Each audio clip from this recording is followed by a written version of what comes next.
Hello, everyone. As you get online, if you haven't already, I am just putting a slido.com poll in the chat box just to get us started, get a feel for all the schools that are presented today and what outdoor resources you all already have. So take a moment to check out slido.com. We'll be using that a couple times throughout the session, but this is the first poll. Check it out now.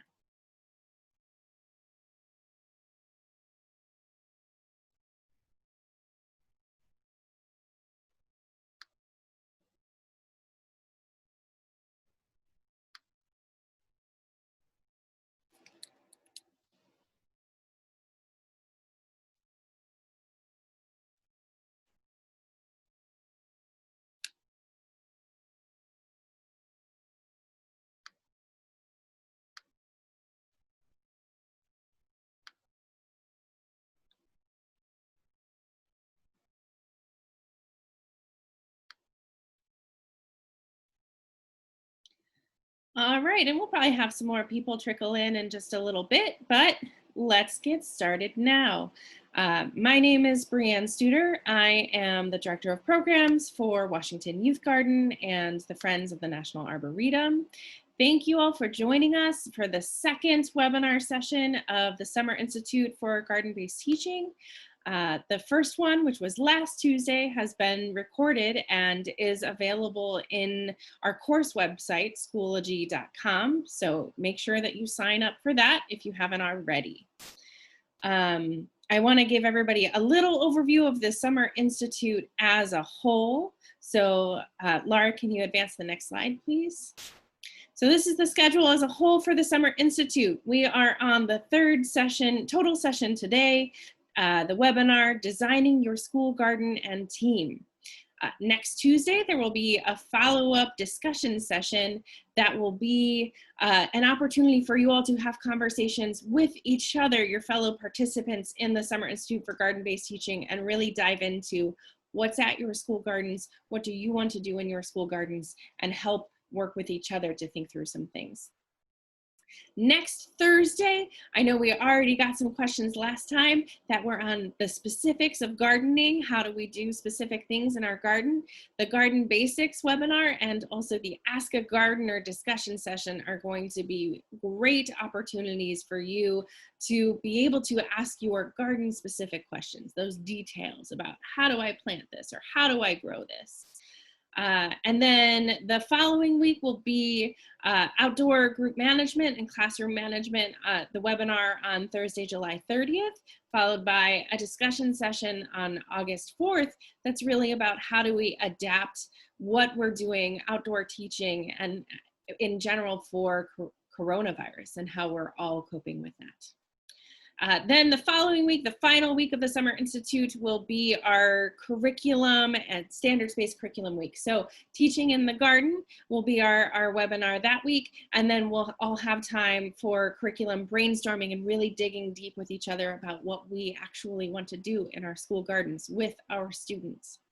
So that's a little bit of a rundown of the Zoom portion of the Summer Institute, but of course that is not all there is. You heard me reference schoology.com as well.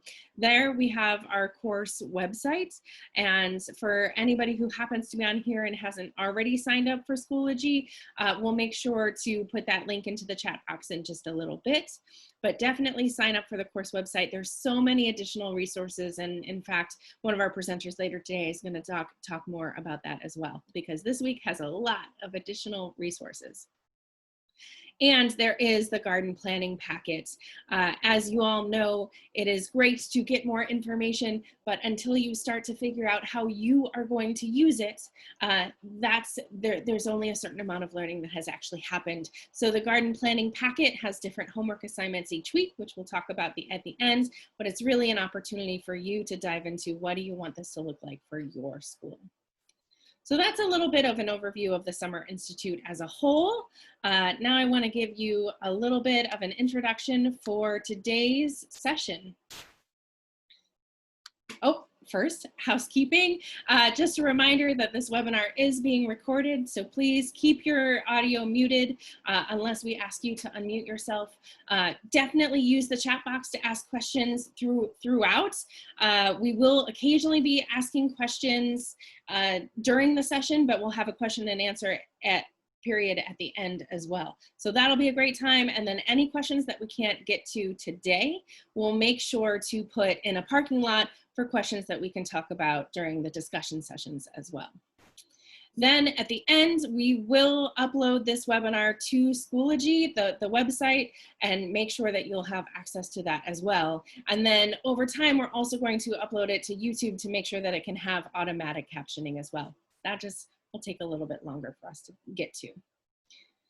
And then lastly, as we already talked about, occasionally we will be asking polls. Today, they will be exclusively over slido.com. So occasionally we'll let you know, please head to slido.com and use the code that we give you, and a poll or a question will pop up for you to be able to run to. So that's some housekeeping for today.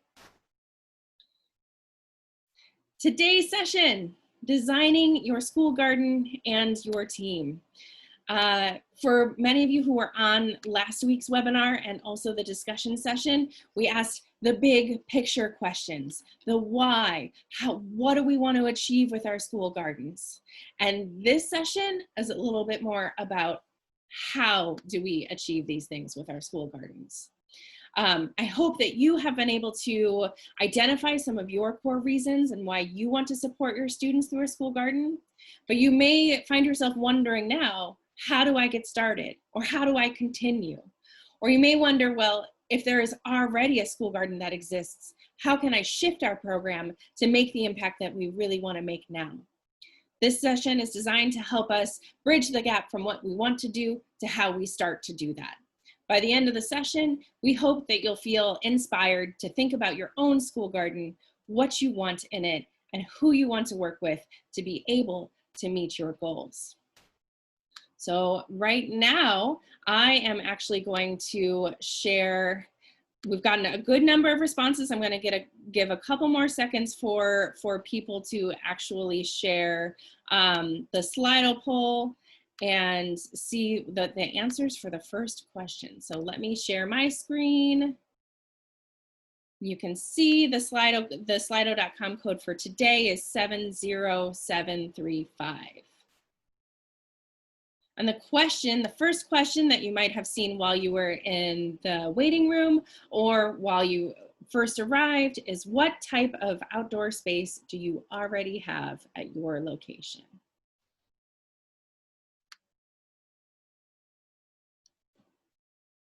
Almost everybody has a playground.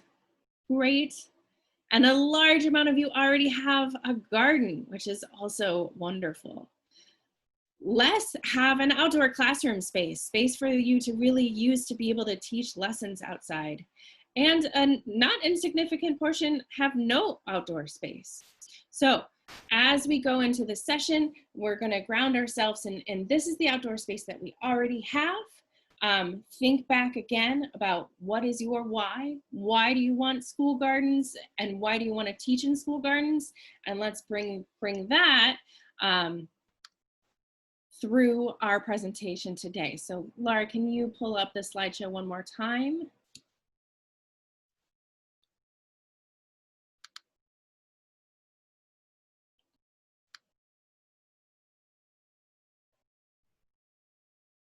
Well, I'm going to introduce today's presenters. So we have two excellent presenters with us today, actually three. The first of our presenters is Evan Dintaman. He is the project director for outdoor learning spaces at OutTeach, which is a national organization accelerating learning for all students by supporting schools in building and teaching in outdoor spaces. Evan has extensive experience in sustainable landscape and outdoor education design in large and small spaces across DC as well as nationwide. And also we'll have Ronnie Webb. Ronnie is a DC native and the president and co-founder of the Green Scheme. Green Scheme was founded after Ronnie realized that there was a lack of environmental awareness in his community. And it's really designed to educate people of diverse cultural backgrounds about their role in the environmental movement. and plays a key role in building community-centered identity to plant gardens and support healthy food initiatives in some of the most barren food deserts in the city. Also with us today is Sam Ullery, who is the school garden specialist for the Office of the State Superintendent of Education. He was a classroom teacher for many years before dedicating himself for nearly 10 years to supporting school gardens across the District of Columbia. We are thrilled to have all of them. So for now, I am going to pass it off to Evan. Thank you. Well, thank you, Brianne, and I'm just really happy and thrilled to be here with everybody today. Just thanks for taking your time to join us and learn a little bit about designing and expanding and building upon great outdoor spaces that it sounds like most of our schools represented here today already have some form of outdoor space. So what I'm going to talk about today is kind of a threefold approach. The first thing we're going to discuss is kind of the stakeholders that surround an outdoor space, and Ronnie will be elaborating on that in his presentation as well. And then I'm going to touch on actual, physical elements, how you make an outdoor learning space, what components could be easily added to gardens that schools may already have, or expanding on outdoor spaces that schools already have. And then last, I'm going to touch a little bit on the support that OutTeach provides to teachers and to schools to help take these outdoor spaces and bring them to life.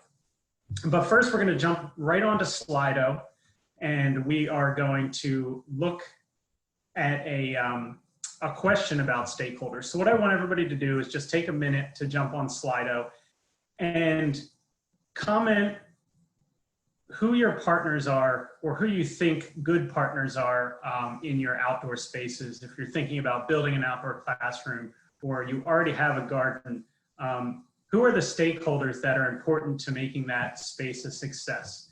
So if you jump onto Slido, I think Brianne is going to pull up that question for us.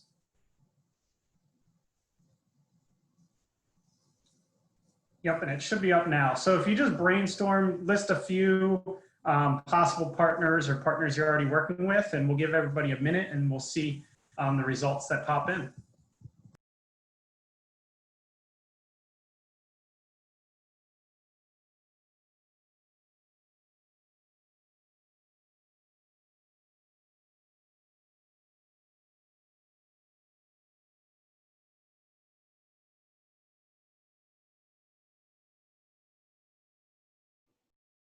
These are some excellent partners popping up. Parents and families, other staff members, EcoRise, ooh. Lots of different organizations, master gardeners, food banks, neighborhood garden orgs, principals and assistant principals, yeah. Other teachers in your school, yes. PTAs. Yeah, if your school has a gardening instructor, of course, they are a great partner.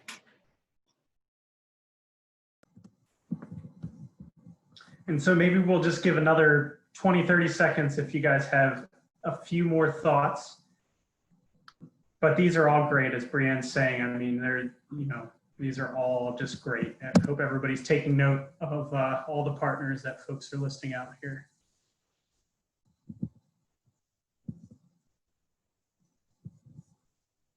So Laura, why don't we jump back into the presentation? And I think we can still reflect on all of those great brainstorming ideas that we just came up with. And so I want to do a deep dive into 4 stakeholders that I think are really important to engage, right off the bat. If you don't have an outdoor space, an outdoor learning space, and you're looking to develop one, I think these are the 4 key stakeholders to get involved right on the ground floor. That doesn't mean if you already have an outdoor space, an outdoor learning space, a garden, that you can't begin to engage these stakeholders now. So, everything that I talk about today should apply to schools that don't have any space, or have some space, or even have a very well developed space. I think everything I'm going to be talking about can apply to all schools on all kind of different levels as far as what you have. So the first is school community. And I think I saw that in the Slido poll, a lot of people listing parents and PTO and other community members. So a lot of the schools, especially in the Washington, D.C. area, and as Brianne mentioned, OutTeach is a national organization, but I'm here in the D.C. area. We do a lot of work here in the D.C. metro area. And a lot of schools have really strong communities that can be neighbors, parents, and just the neighborhoods that surround schools. So engaging those stakeholders early on in the process is extremely important and can really, help to sustain these spaces on the long term. A lot of folks probably think straight to the students. I mean, the students are going to be out there with the teachers, hopefully every day, learning in these spaces and growing in these spaces, but giving the students the ability to actually have some say in what these spaces look like and how they transform and how they're used. We find at OutTeach is a really effective way to really up the engagement, get kids excited about going outside, and get teachers excited about going outside, because when students are excited, teachers are excited and certainly more engaged. Teachers are definitely a key stakeholder, making sure that spaces are built with teachers in mind, and that teachers have the resources they need, both outside in the outdoor spaces that they're teaching in, but also inside the support structure, the professional development, and the curriculum to go along with a great outdoor space. And then volunteers can take many different forms, and we're going to do a deep dive into each of these 4 stakeholder groups in a minute. But engaging volunteers is extremely important just to keeping that space sustained over the summer, or continuing to build upon that space without needing to dip into large sums of money. Volunteers can certainly help stretch a dollar. So be thinking as we go through this presentation of ways that you can start to engage some of these stakeholder groups. And Laura, if we can go to the next slide. So I mentioned communities and making sure that we're engaging our communities. An event that OutTeach does, and I think I saw a few names pop into the participants for today that actually have partnered with OutTeach in the past. So good to see you guys again virtually. But we hold a community design charrette. We call it our Design and Dine, because we actually throw a mini dinner party and we work with community stakeholders and teachers and parents and students to brainstorm what we want in our outdoor space at that specific school, and also brainstorm the longevity of the space, how the space will be sustainable. And so engaging your community members in an event like this at the school, I think is a great way to kind of get their buy-in, figure out who is willing to volunteer, start to figure out, what community members want to see in the space, what parents want to see in the space. And really it's a way to get that ground floor engagement. Now, if schools already have an outdoor garden, you can still hold these community events to talk about how we could expand the garden or present or display what you're already doing in your outdoor space. And I think schools should not shy away from this community engagement around your outdoor garden, around your outdoor learning space. I think it's a really key component to get the community involved. Laura, next slide. I mentioned students as a key stakeholder group. I think oftentimes, we don't overlook the students as a key stakeholder. I mean, they're front and center. The reason that we're doing everything we're doing when we're designing these outdoor spaces is with the students in mind. But getting the students involved in the design, in the planning, even in a maintenance plan for the outdoor space gives them that sense of ownership in the space and really helps them be more engaged, excited about using the space, enthusiasm for learning. So one thing we do at OutTeach, which I think would be really easy to implement at pretty much any school, any teacher or group of teachers could lead a design challenge with the students.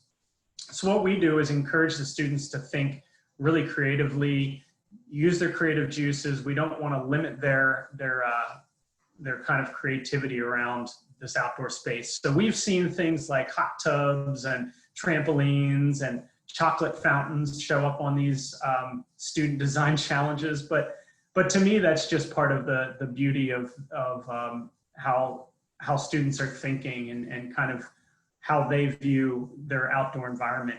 But then we also see, seating areas and vegetable gardens and flower beds, and we can begin to tease out elements of an outdoor learning space that students really want to see at their school. And so, once students get out into that space and see a new seating area or see a new whiteboard that's been installed and kind of feel a connection to that through their student design challenge, we immediately see, increased engagement, a willingness to try new fruits and new vegetables, a willingness to get outside of their typical comfort zone that they may be inside the school building. So I encourage schools to really reach out to students, and a student design challenge is a great way to do so. Laura, you can go to the next slide. So I mentioned teachers as a key to success of an outdoor space. I mean, at OutTeach, we put teachers first. Teachers are our primary focus because we know if teachers have the resources they need, teachers feel empowered and also feel confident taking lessons and curriculum outside, that will trickle down immediately to students and student success. So OutTeach likes to work one-on-one with teachers to brainstorm specific elements for the outdoor space. We look at a campus plan and we develop a master plan together. That can be through a similar design and dine event. That can also be through teacher working groups that some schools develop, 10 or 12 teachers that work with a designer or work with a parent volunteer who's putting the design together, and kind of create a group that can inform that design on behalf of the teachers. And so engaging teachers is also really crucial. And then Laura, one more slide forward. Last but not least, your volunteer groups. And I think, a lot of schools are already tapping into volunteer groups. But one suggestion I might have for schools that already have an outdoor space or are thinking about creating an outdoor learning space is to utilize your volunteers, but don't overextend your volunteers. So think about volunteer events in smaller chunks instead of one big volunteer event every year or 2 volunteer events a year, maybe a volunteer event every month that may last only an hour or 2. That's a quick garden cleanup after school or in an evening. Instead of taking these big chunks out of folks' Saturdays or long 4 or 8 hour volunteer days, thinking about working with smaller volunteer groups to do cleanups, to build new garden features, and to expand on existing spaces is a great way to engage more volunteers and also keep them coming back for more. And I know Ronnie will touch more on kind of volunteering and other really creative ways to engage volunteers. So Laura, next slide. So we're going to jump back onto Slido now, and then I want to spend some time talking about expanding outdoor learning spaces, some key elements to outdoor learning spaces, and then some elements that you can continue to add on. So on Slido, if everybody could just jump on, and we're going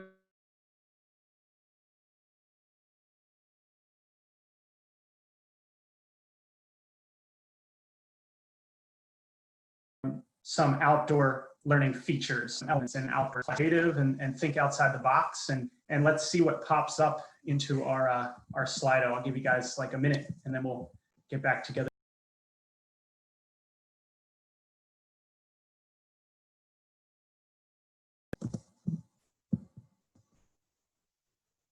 So seeding, I see popping in. Fresh air, that's a key component to an outdoor space. composting, small group gathering spaces, tables, benches. Unexpected learning opportunity. That's very broad, but I do love thinking outside the box. I do love thinking outside the box. Greenery, areas to get messy, certainly. That's important for students to explore and be able to get their hands dirty. Tactile learning environment, a whiteboard. The word nature showing up big, open space. You know, I find at a lot of our partner schools that we work with, students are living in very crowded housing opportunities sometimes, very dense, you know, housing, so high rises, they may have a balcony. So, you know, at school, maybe their time that they get the most opportunity to be outside and explore and actually be one-on-one with natural elements. So I think it's important to kind of think that way and frame things that way.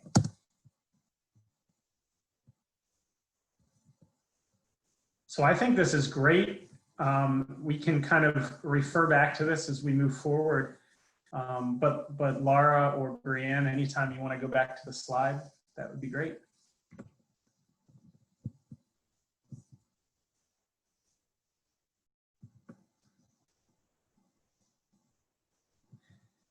So I think everybody is thinking along the right lines. I mean, an outdoor space should not be limited to what we see here in this photo, although I do think this is a really key component to every outdoor learning space, which is a seating area and a whiteboard.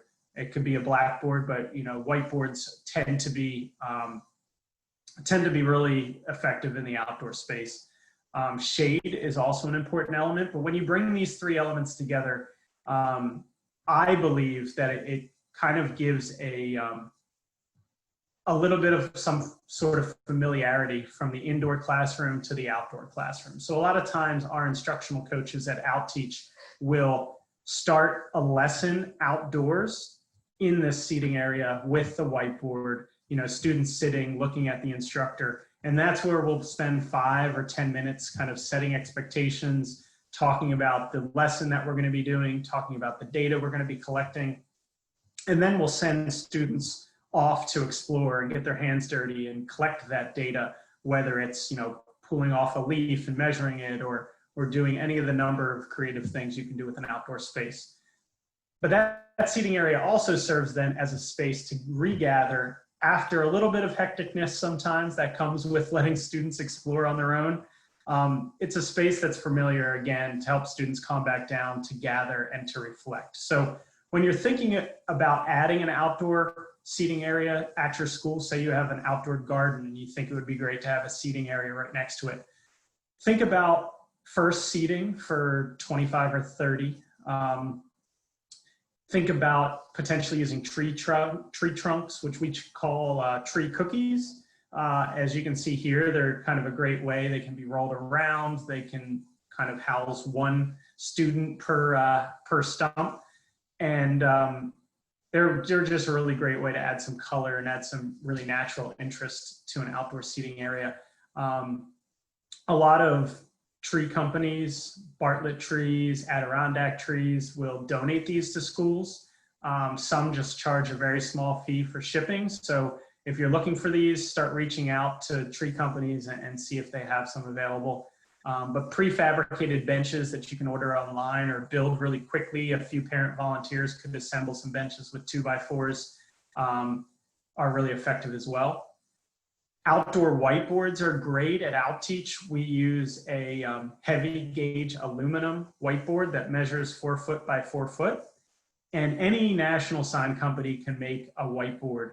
And so Signs by Tomorrow, Image 360, Next Day Signs can all craft and create these whiteboards. And they're a couple $100. They can be mounted to the school building. They can be mounted to a couple posts in the ground. Again, a really easy project for some parents or volunteers to take on. And it really helps to expand, your outdoor space by including a whiteboard. And then shade. So shade in the afternoon is really important. Look for north-facing sides of your building, so that students are not staring into the direct sun. Under tree canopies, you can look for areas of your campus that the building is shading in the afternoon, or you could consider installing a shade sail, although those do come with some cost and some logistics. So really looking for that natural shade on your campus is really important. Next slide, Laura. So once you have, your outdoor garden, and it looked like something like 78% or 75% of the attendees on this webinar have an outdoor garden at your school already, you may want to then add an outdoor gathering space with a whiteboard and some seating. And after you add that, maybe you're thinking, how can I continue to expand on this space? How can I continue to bring this space to life? So there are plenty of other ways to engage students and teachers outdoors. We mentioned shaded seating areas, whiteboards. In this photo here, which is from one of our outdoor spaces in Durham, North Carolina, you can see this glorified sandbox, if you will, in the left-hand side there of the photo. And what that is a stream table. That red table can be moved up and down to different heights to create different slopes. Students can then add some water to the sand. They can grab some of the rocks and other materials that are in the bin there and begin to build landforms on that erosion board. They can then use a water bottle or a watering can to run some water down that erosion board and look at ways that water moves across surfaces or erodes landforms. So you can get really creative with outdoor features. Perennial beds, monarch way stations, habitat gardens. A lot of schools already have raised vegetable beds, adding some herbs or some fruit in there. STEM instructional tools that allow students to get hands-on with science and math and other technologies. If you look at this photo again, this kind of silver circular tank that's in the kind of the middle of the space is actually a stock tank that you can get from like a Home Depot or a Lowe's or any other supply store. We built that up with clay and rocks and then filled the top layer with water. So really there's only about 2 or 3 inches of water, but it's enough to grow some aquatic plants. Some fish can even survive in that little bit of water, but it's not a safety hazard. And it's a great way to get an outdoor water feature into your space without having to dig into the ground or install electrical or plumbing or anything like that. Rain barrels, compost bins, I saw people mentioning, great ways to kind of get environmental education, conservation into your outdoor space. If you install a garden shed for storage, you can include a rain barrel right on the side of that shed and start collecting stormwater. So thinking really creatively, brainstorming with your teachers, with your PTO, with the community is a great way to come up with a lot of these awesome ideas. Next slide. So just to wrap up my presentation, I'm going to take about 10 minutes here to look at a bunch of photos and really zoom into some different case studies on spaces that we've designed at OutTeach. And feel free to take out your phones and take screenshots of these, but they're also going to be online that you can go back and view these photos. But I think a lot of these photos are great for kind of inspiring schools and to take on different outdoor spaces. So here we've got our whiteboard, a seating area with our tree cookies, and some parents came in at this school and helped us on a weekend install this pergola structure, which kind of provides great shade to this, what was a really sunny outdoor space.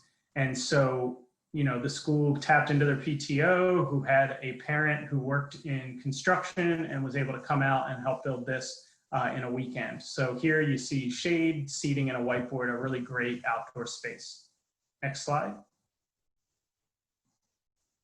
Here's another space from our Dallas, Texas office. This is kind of what a lot of schools could aspire to build outdoors. You see kind of, this is a one-stop shop for every sort of outdoor lesson you could ever imagine. You see 7 raised beds. The one along the walkway there is an ADA accessible raised bed, so it's about 24 inches tall, so a student in a wheelchair can roll up next to that and still get their hands dirty and participate in a lesson. You see this kind of circular radial pattern that we use is really effective for gathering a group of students. So an instructor, a teacher can be standing on this circular concrete area while students are all working in the raised beds, and still all students can have kind of a visual on the teacher. It's not going to work at every school. You need a lot of space to do one of these radial patterns, but it is something that if schools have the space, that's really effective. You can see here a permanent shade structure that has a roof that, you know, that way you can be out there in the rain, the snow, if you wanted to be, and stay dry underneath that roof structure. You can see a whiteboard, some tree seating, and then another water feature, a small pond, some native perennial plantings. So this is really kind of the Cadillac, if you will, or the Mercedes-Benz of outdoor spaces. But I just think it kind of demonstrates, you know, you can continue to add and build on in small chunks and someday, you know, end up with a great space like this. Laura, next slide. Here, we're a little closer to home for most of you in Fairfax, Virginia. This is Lynbrook Elementary School. So here you see a space that does not have a shade structure, although just out of the view of this photo, you see that big tree in the background. There is a seating area with some benches and a whiteboard underneath that beautiful canopy tree. But here, basically, we've got a very sunny space. So we've put, again, these radial designed raised beds. One thing, if you're thinking about adding raised beds to your outdoor space, you'll notice on the top of the raised beds, there's this wider board. That's a 2x8 cedar board, but it can be pressure treated or really made out of any wood you'd like. But really that functions as a seating area for students. So students can actually sit on the edge of these beds while they're working instead of kneeling in the ground or standing, and really, you know, it actually serves as another seating area. You can also see just in the background, and Laura, I don't know if you have the capability to kind of point to it or throw an arrow at it, but there's a feature that we call a root viewer, which is actually a plexiglass planter, and Laura's kind of pointing at it right there. What that is a really small plexiglass planter, and schools have been using those to either plant some vegetables and look at the root structure through the plexiglass in the soil, or schools have also been looking at like a juxtaposition of you know, a banana peel and a styrofoam cup and watching the decomposition underneath the soil. So, you know, that is a feature with a couple pieces of plexiglass, a couple 4x4 posts, and a few scrap pieces of 2x4s that you can build pretty easily in a couple hours with a parent volunteer group or a PTO volunteer group. Another really easy feature, you'll see there's this thermometer, this big circular thermometer. If you just get a 4x4 post from your local hardware store and attach things like a thermometer, a wind gauge that will spin, or a wind vane that will spin on the top, you can get a barometer, a rain gauge. You can create a really quick data collection station for weather monitoring. So you can have students go out there and take the temperature, look at recent rainfall, look at wind speed, and you know, for that feature, we're looking at maybe $100 worth of materials and an hour worth of time. So really think creatively about these small features that you can add in really small chunks across the year to really build upon outdoor garden spaces that you may already have or outdoor learning spaces that you may already have. Next slide. Here is Ketchum Elementary in DC, so really close to home for many of you. So here you see raised beds, an ADA walkway, and some vegetable gardening. I wanted to stop here and just talk about raised beds for a second, because raised beds are really a great way to jam a lot of curriculum into one outdoor feature. So obviously you can look at science and you can talk about planting and look at vegetables, and that ties into, you know, healthy eating and the life cycle of plants. But you can also use raised beds as a math exercise. You can actually take area, perimeter, you can work on volume with raised beds and actually calculate how much soil you would have to order to fill a raised bed. So there's a great math lesson. And one of our instructional coaches also teaches an English language arts lesson using a seed packet for a vegetable. So if you take a packet of seeds, there is so much data and writing and you know, other things you can get off the back of the seed packet. So usually they have spacing of plants, so 18 to 24 inches apart. So you can begin to work with your students in actually calculating how many vegetables could fit in a raised bed. Usually there's a description with some words that may be new vocabulary to students, like heirloom. Like, what is an heirloom tomato? What does that word mean? There is also stuff about climate zones on the back of the seed package. There's also things about watering and care. And so using a seed pack, which you can hand out to students and they can engage with, is a great way to kind of get all of those curricular connections around a raised bed, and a very simple feature that many of you guys already have in your outdoor classroom spaces. Laura, next slide. And so I think this is our last slide where we're looking at outdoor spaces, and I'm going to talk just a little bit about our curriculum and our professional development at OutTeach. But this is another space in our Dallas, Texas region. You can see here we're using that north-facing side of the building to cast a shadow in the afternoon on this outdoor gathering space. So in the morning, this will have some sun on the students' backs, but really the shade starts coming over around 11 a.m. and this space is fully shaded in the afternoon. But again, just thinking creatively about, you know, how you can install these outdoor spaces and get these spaces at your schools, especially with COVID and the need to socially distance and be outdoors. I think adding these spaces can really serve schools well this year and for years to come. And so here you see, you know, welcome signage, student artwork, a whiteboard seating, and the shade from the building. And Laura, next slide. So at OutTeach, we feel like, you know, installing these learning tools, which we call them, these great outdoor spaces, dynamic outdoor classrooms, is only part of what makes these spaces successful. The next, we feel, is making sure teachers have the resources they need to manage classes outside, to take curriculum from the indoor classroom setting to the outdoor classroom setting, and to really engage students in that hands-on education. So at OutTeach, we also build, we do work with schools to build these outdoor spaces and design these outdoor spaces, but then we also can work with schools that have existing outdoor spaces or want to expand on their outdoor spaces to provide professional development to teachers. And we can do full staff trainings and one-on-one trainings with teachers to help them, you know, connect with those spaces, feel comfortable working in those spaces, and learn all the things that you can do in an outdoor space. And Laura, last slide, please. So just kind of diving in a little deeper on our professional development, you know, we offer one-on-one instructional coaching. We do group trainings with full staffs and workshops.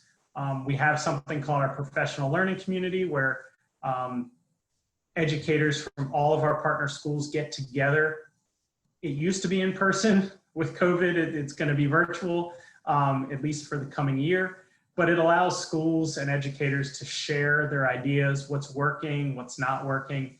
And so, you know, I encourage you, if you're interested in finding out more, we can kind of give you a temporary password to our online coaching center where you can see some curriculum and some instructional videos.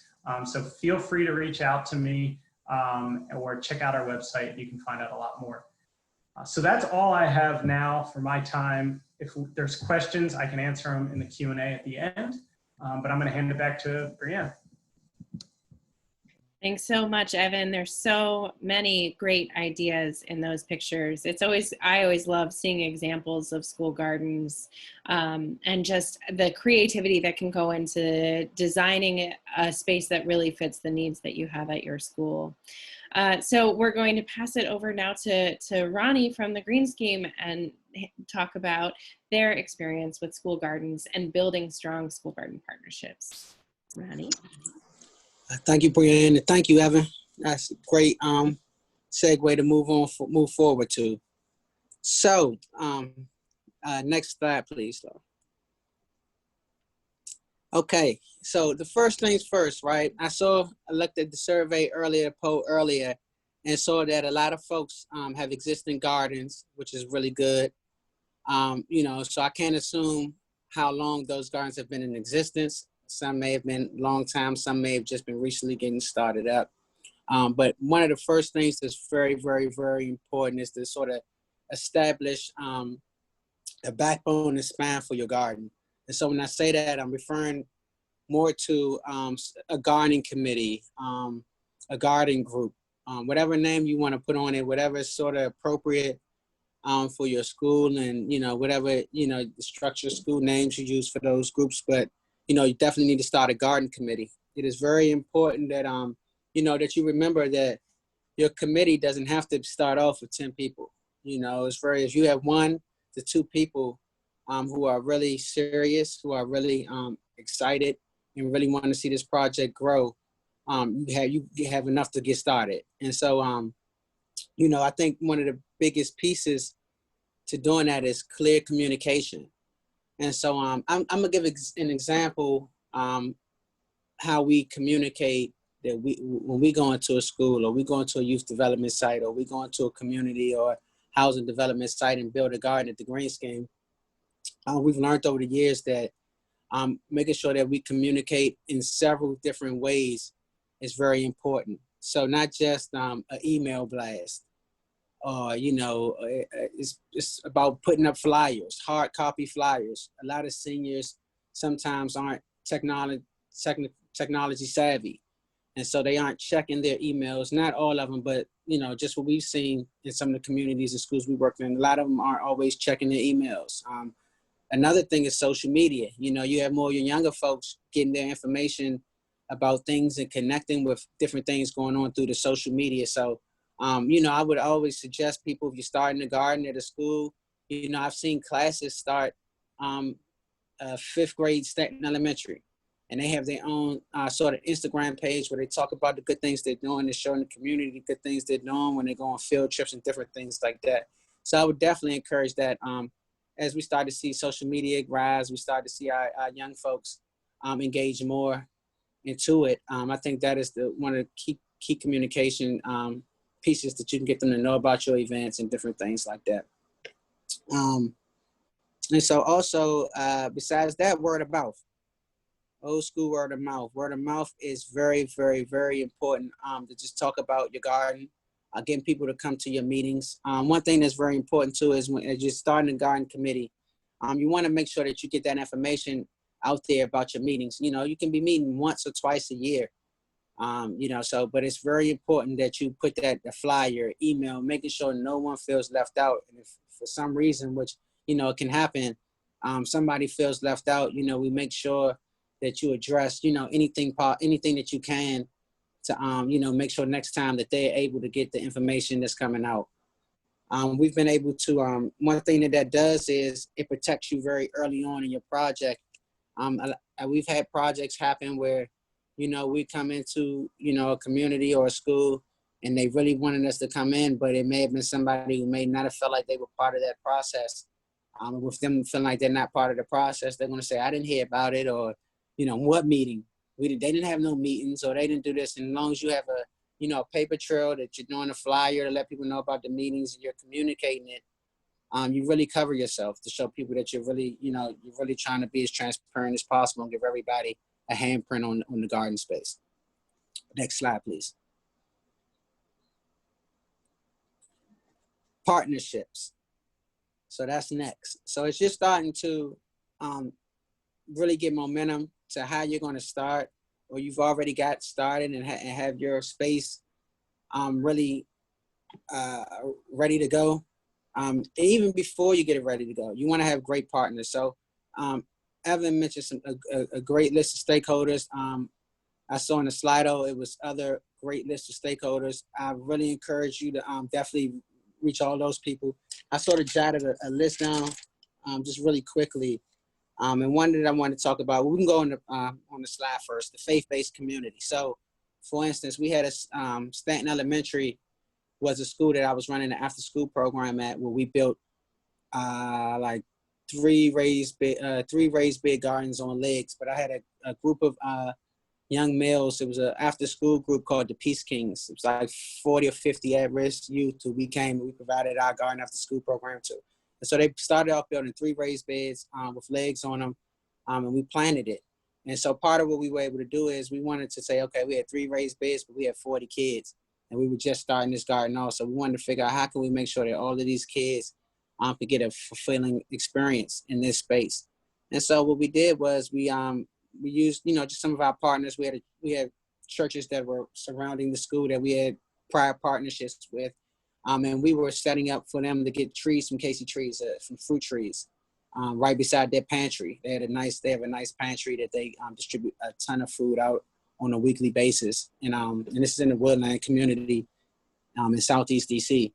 And so we had these 40 young men go over there and do what we talked about, and Evan mentioned it earlier, was service days or volunteer days. So they were able to walk across the street to a church and basically clear their lot so these fruit trees can get planted and they can scale up their raised bed gardens that they had at the church, which also gave the kids more experience when they came back to school to expand their garden, which eventually did come in play.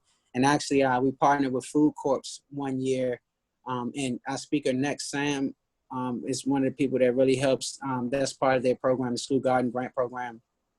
And we were able to partner with a grantee of theirs to actually expand that garden space, and it looks really great now. Little Free Library. It's one of our most beautiful spaces that we were able to build, and it was really built by the youth and a collaboration of the community. The second thing is after school groups, especially elementary school.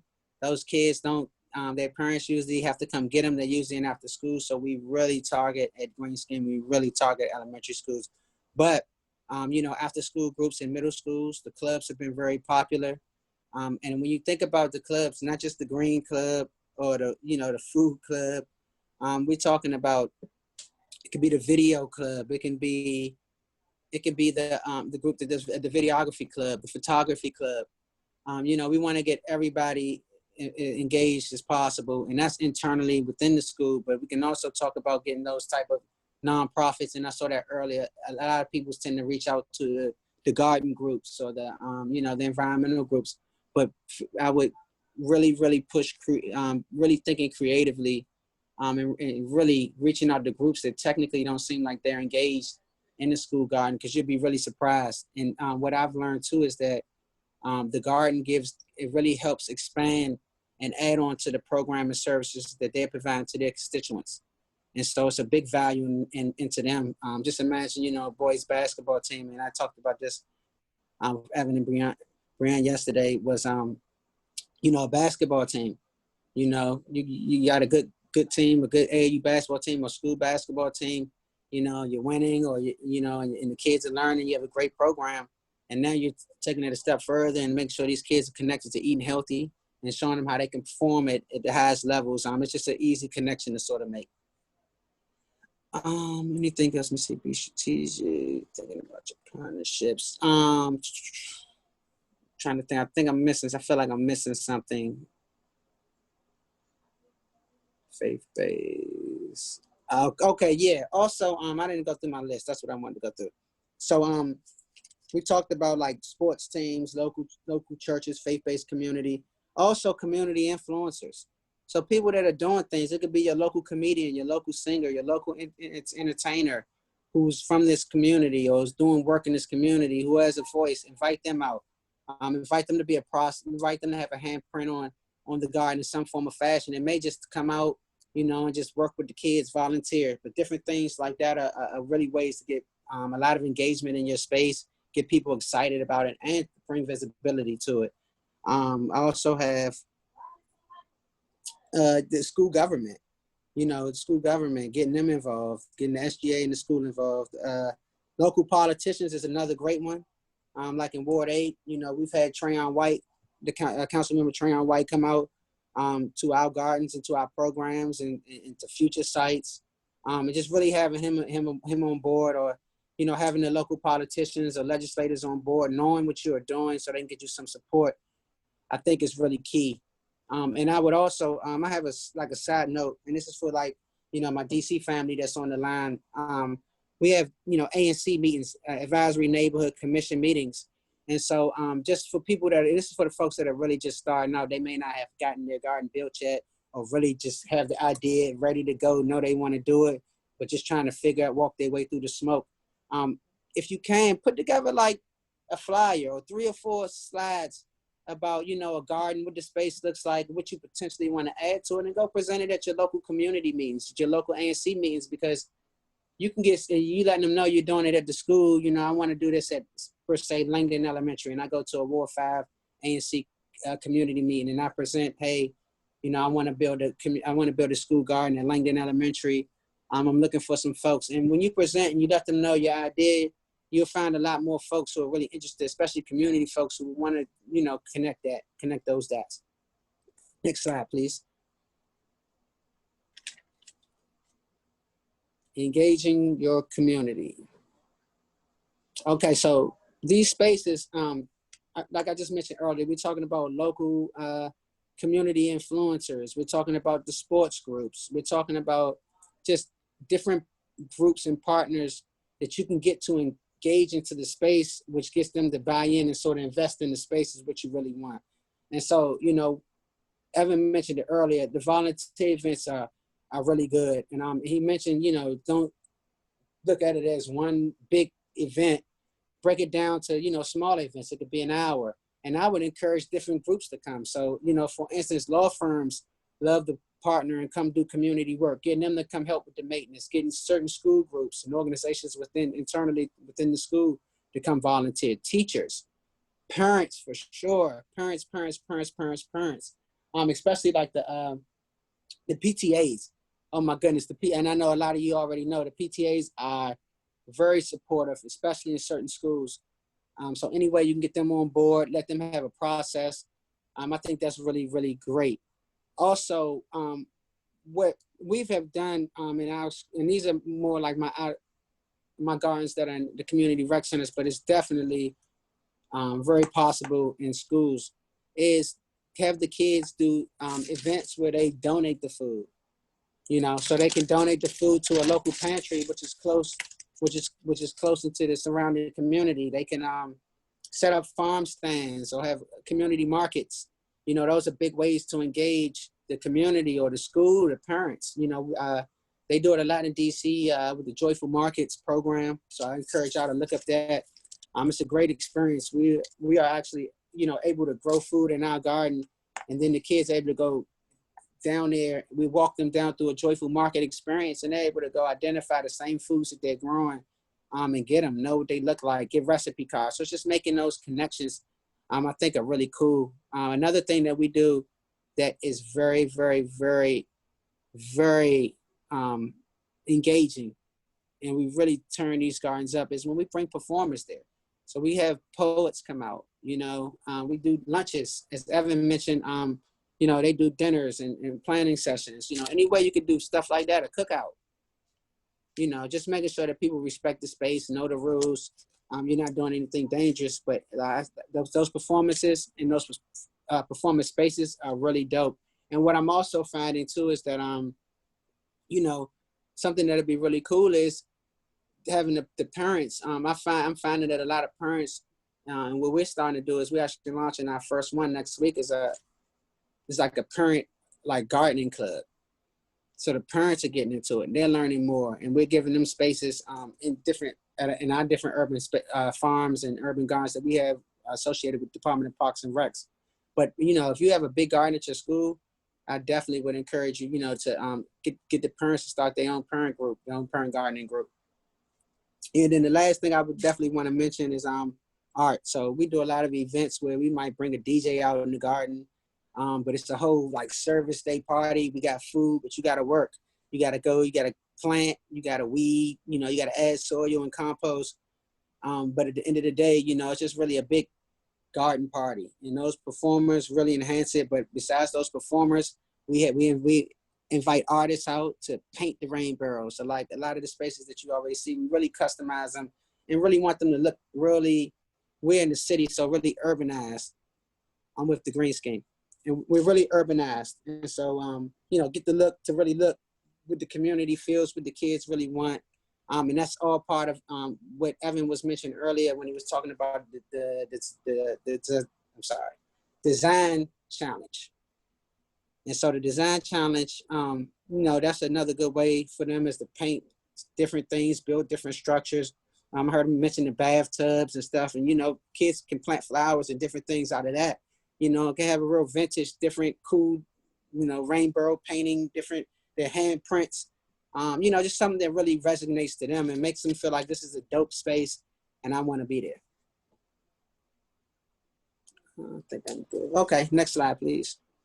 Okay, so just to circle it back around, I just want to see who are your partners now, going into it a little bit deeper, or who you may consider to be a potential partner, somebody that you now can just start thinking creatively, who may have not engaged in and who, I would like to reach out to. I'll give you a few seconds on the slide up. We wanted to give everybody an opportunity to say, after Ronnie shared his perspective on what partnerships really look like for school gardens, let's revisit that drawing board a little bit. Okay, now truly, who is on our list? Because an interesting thing happened when we were prepping for this session where Ronnie was telling us who was on his list, and Evan and we've been doing this for a while. We said, we've never thought about the school basketball team, or engaging different groups as well. So we just wanted to revisit this particular question and see if it prompted you to think about any other options that would be on here.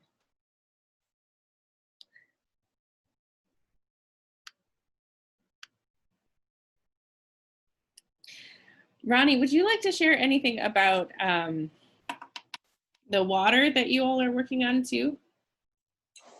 Yeah, for sure. That's a great question. So we started out, that school that I mentioned to you at Stanton Elementary, we started doing an after school program where we had the kids build the garden, and we were looking for really different partners and different things. And so one of the things that they did, they had an entrepreneurship group that came in before us.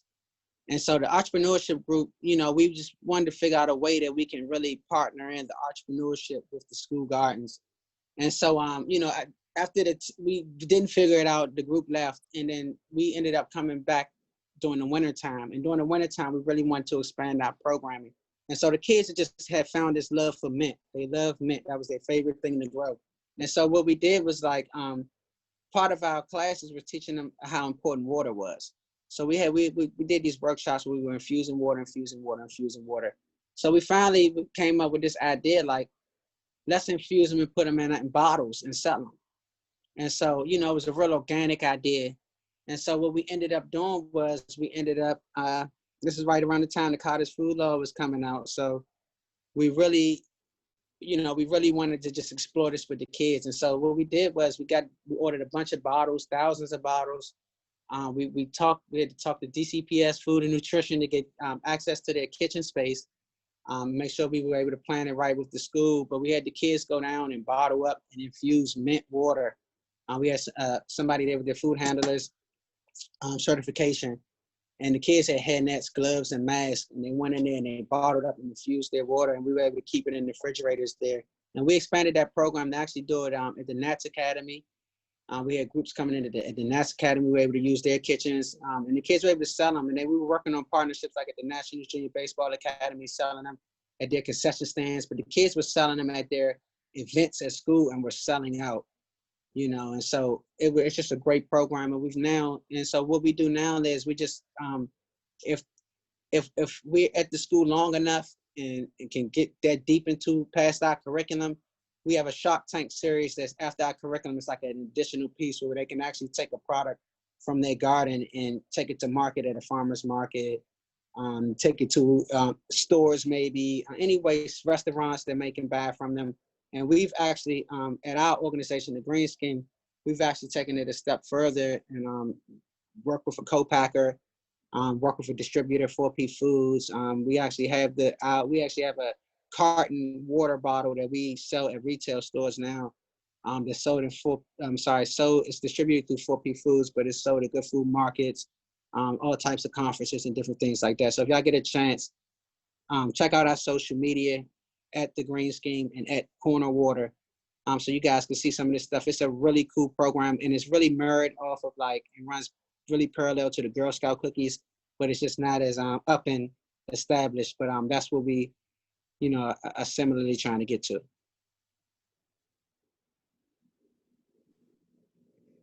That's so great. I love the creativity and really that they were able to drive, their own idea there. And Elementary school kids too. Yeah, it's a really in-depth idea. They have a sheet that they fill out that's like a mini business plan for them. So it's like, what's the product? What's the name of the product? How are you going to sell it? So we even talked to them about why sell it just at those community meetings when you can have your teachers subscribing and buying one a day. So, and they really started to get that and make those connections. And those kids are selling different products now these days with their school. And that program has actually expanded their entrepreneurship sort of scope and are doing different things. I think they're doing the juice now with the kids. And that's another thing you could do is just grow some kale, grow some strawberries and, just add something else in there and they can make their own juices, so. That's great. Thank you so much, Ronnie. If you all have specific questions for Ronnie, feel free to throw them in the chat box and we'll get to them in the question and answer session for sure. But for now, we're going to pass it over to Sam Ullery, who's going to finish it up. Thanks, Brianne, and thank you, Ronnie and Evan. I just have 2 short slides to show. But first, I just want to say that school garden photos are my favorite photos to look at. And I feel like a coffee table book of school gardens is a bestseller. So those are some great photos we just got to see from Evan and Ronnie. Always really powerful to see kids in the garden, but also some really intentional design happening. And I've had the pleasure of working with both Evan and Ronnie. I will never forget the design charrette events that I've been to, a couple with OutTeach, and those are truly very powerful, as Evan mentioned, events where there's just a whole lot of ideas being generated and you can just see the enthusiasm. And from me as an outsider watching it, I can just I know this program is going to be successful because it's happening. The teacher and student engagement is happening before the garden is even built. And then Ronnie, your events are awesome, man. That event at Lucky that you all put on, you're not even joking. I mean, you guys had that DJ blasting music. You guys had a live rapper rapping about healthy food. and birds of prey flying around. Like that was crazy, man. That was awesome. Um, That was cool, Sam. so yeah, thank you both so much for sharing. And so I just wanted to talk just very briefly about, let me just pull up my notes. Sorry, I got distracted thinking about the other presenters here. So I just wanted to talk a little bit more about stronger school and community connections, and just wanted to share two images here. The one on the left shows a school garden market that is happening at Thurgood Marshall Academy. And I think this is a really great example of a way that students are leading a student-run farm stand that is on the school property, and it's engaging with the community after school and parents after school, selling produce not just from the garden, but supplemented by produce from a CSA or a nearby farm. So I think that, like Ronnie was saying, you know, when kids can run a business or have some way of advocating for what they're doing, and they're at the front of the community engagement, that's always, I feel like, a really successful venture. The image on the right is the OSSE Department of Parks and Rec sponsored Shared Roots program, which unfortunately wasn't able to happen this year due to COVID-19. But I think a lot of the ideas can be adopted at the school level. And so basically it's what's been spoken about already today. The idea of not focusing so much on these big one-time annual events, but what is the ongoing engagement that can be had between the community? And also realizing the need for gardening space. A lot of the community garden plots have multi-year wait lists, and the school gardens, especially during the summertime, are often underutilized. So the idea of this program is to invite community members to the garden over those when school is closed to maintain and care for the garden, and in exchange they take home some produce. And my dream for this program is really that it's not just during school closure time, but that the partnership continues where you have a community school garden and you have intergenerational gardening experience that's happening between students and people from the community. I just think that's a really beautiful, powerful model that I think would serve both community members and students really well. But really what I wanted to say on this slide is this, again, is going to be of no surprise to folks, but there is research out there that says that the most successful school garden programs tend to be ones that find ways to include both the school community and the community of people surrounding the school in the program. So we're really talking about two sets of communities, the school community and the surrounding community. And yeah, I mean, we know based on the research that your garden will be more successful if you do that. Next slide, please. And I just wanted to, there are a lot of resources in the folder for this session, and I really wanted to highlight them because they're there, and I think that they're very useful. There are a lot of resources on designing and building your school garden. There are design guidelines. There are photos of school gardens, lots of photos of school gardens. And there are guides on how to build different elements in the garden, and also mapping guides, which we talked not as much about, but mapping is a really great exercise in planning for your school garden.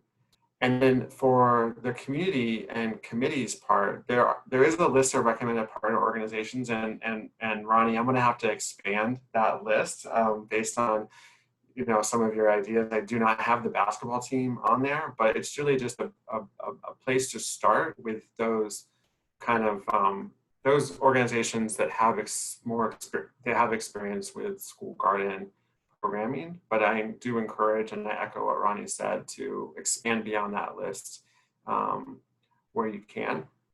And then there's also guides on building and engaging the community.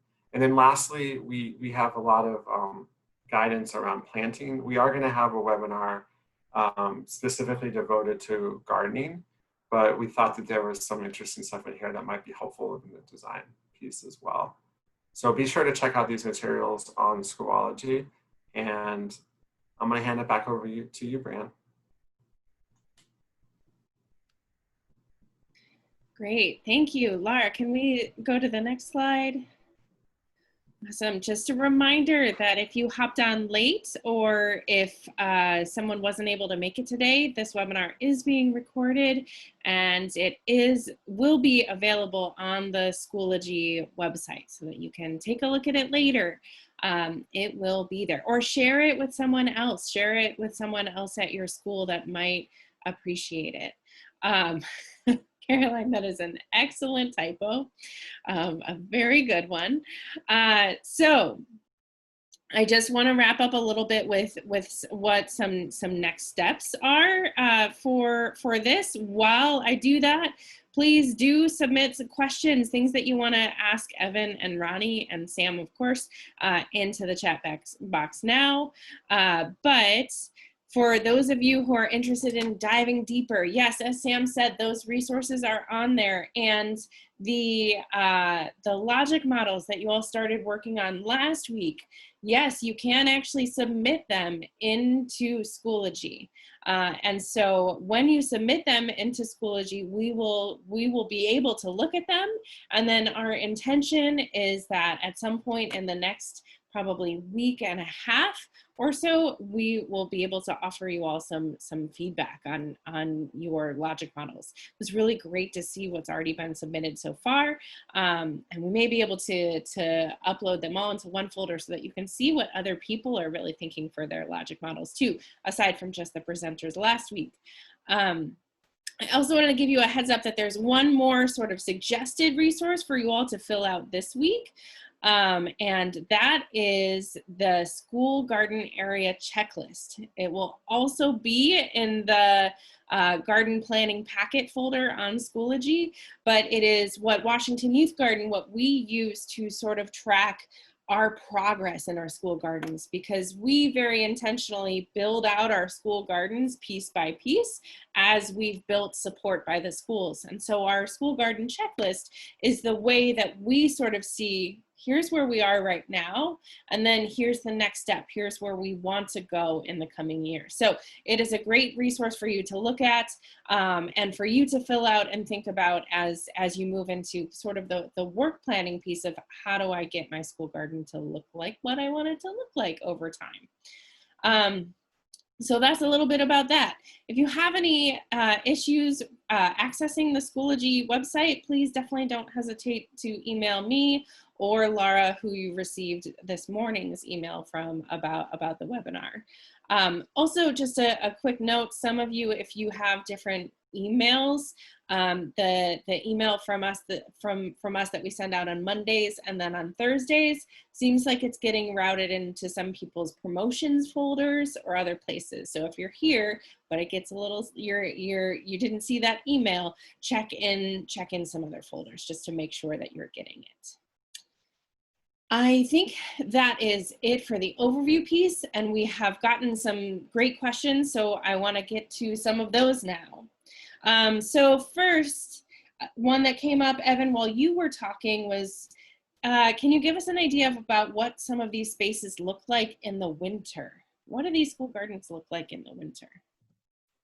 Yeah, I saw that question and I thought it was a great question, and I probably should have touched on it, but I'm glad somebody asked it. So at OutTeach, we try to, obviously focus our instructions spring and fall in the outdoor spaces, but that doesn't mean we don't work with schools in the winter. So, our instructional coaches still utilize these outdoor spaces for outdoor experiential learning in the winter months. And what that typically looks like is often making sure that students are given some time on the front end and the back end to put their coats on and their jackets on and their gloves on and their hats on, and kind of build that time into the lesson. I know we're going through COVID right now, but prior to COVID, a lot of our outdoor lessons in the winter would start in the classroom, and that may still be the case for the next year or so. We'll see what the restrictions are for schools, but typically we'll start in the classroom. We'll introduce the lesson there instead of introducing it outside. We'll talk to the students about what activity they're going to be doing outside. And then we will move from the indoor classroom to the outdoor classroom, spending less time outdoors, sometimes even, collecting a soil sample or a leaf sample from like evergreen plants that may still have some leaves. And then often, if it's really cold, we'll bring that back indoors and utilize it to finish the lesson inside. But I do encourage schools to continue using these spaces, even in the winter months. As far as what the actual space looks like, your perennials, your vegetables, those things are going to die back typically in the winter months. I do encourage schools to plant evergreen, native evergreens like inkberry holly or, certain types of laurels and even azaleas, like just so that there is some, plant matter that students can work with in the winter months. But otherwise, you can still do your science lessons around weather. You can still really accomplish a lot in the spaces in the winter. But largely the spaces are dormant in the winter, as you may expect. Hopefully that answers the question. Thanks so much, Evan. And I bet that next week, the Washington Youth Garden team is going to talk a little bit about some of the planting that they do over the winter. So I'm not going to give that away too much, but we also have a lot of success of planting different types of vegetables over the winter as well, because it is relatively mild here in the winter, and that is a possibility.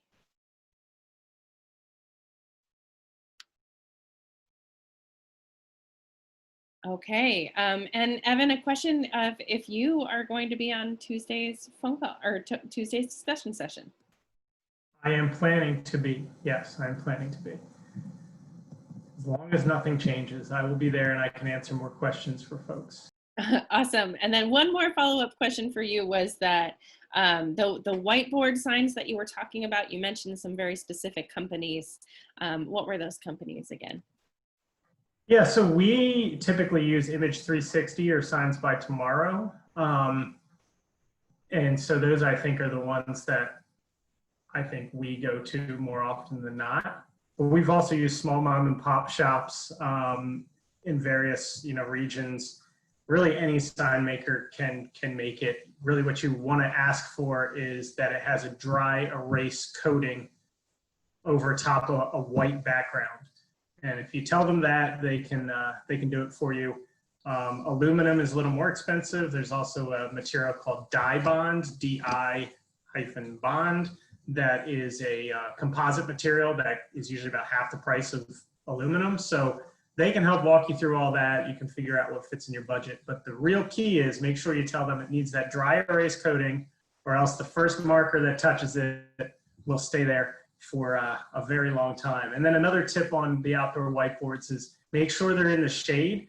And if they're not, make sure that those markers don't stay on there for more than an hour or so, or else they will stain and get pretty hard to, we call it ghosting, but they will get pretty hard to erase. So those are a couple tips for the whiteboards.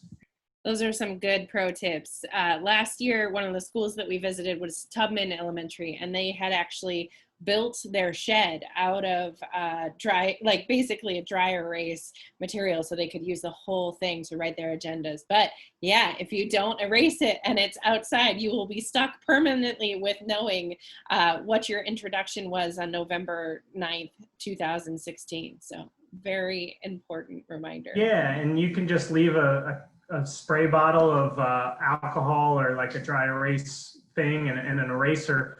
Just sit it outside behind the whiteboard. They're not going to go missing, and if they do, they're only a few bucks. And just have it really available so teachers don't have to unlock the shed to get to the dry erase spray. Just have it sitting out, easy to get to, and then your whiteboard will last a lot longer that way. Thank you. And then Sam, there was a question about sort of permits, and is there anything special you have to do to be able to run some of these great events in your school gardens? Well, I think that's a great question. I haven't heard of anyone needing to get a permit to have an event.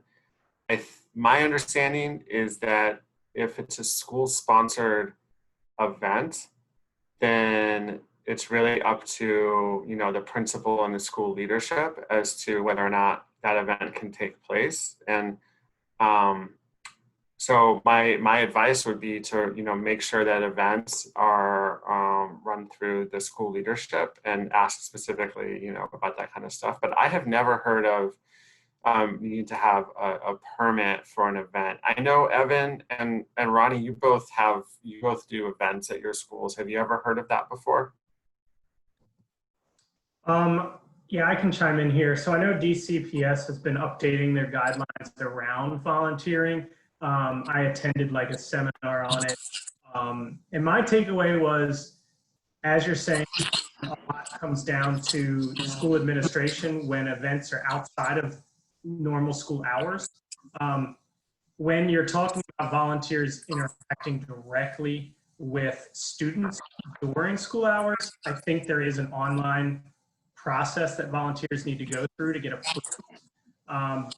But I think if it's an after school event or if it's not, you know, during the school hours, then it's a little more flexible.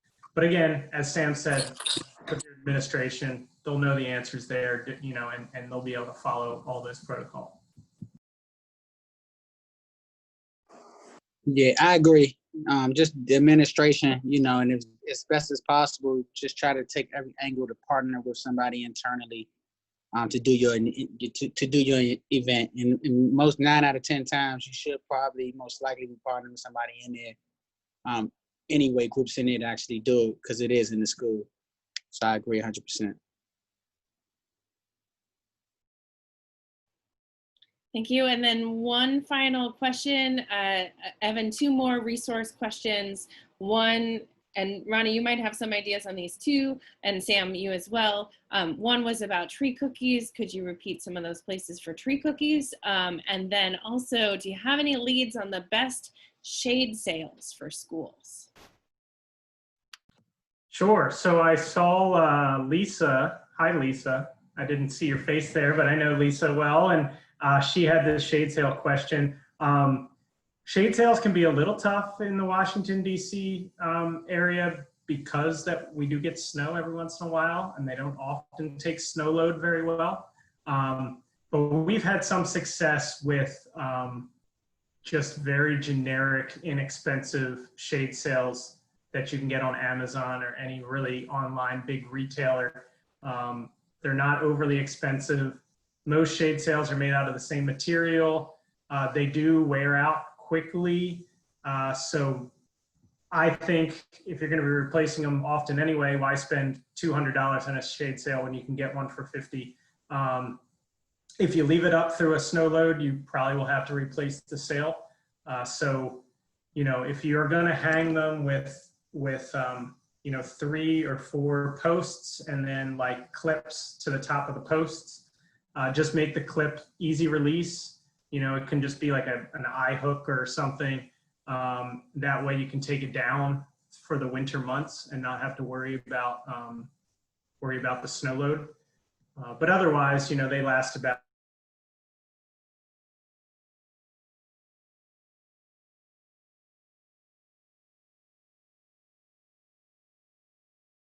a year or two, and trees are against buildings. But if you do want to try them, I would just say buy an inexpensive one that gets good reviews online. And then the other question was about tree cookies.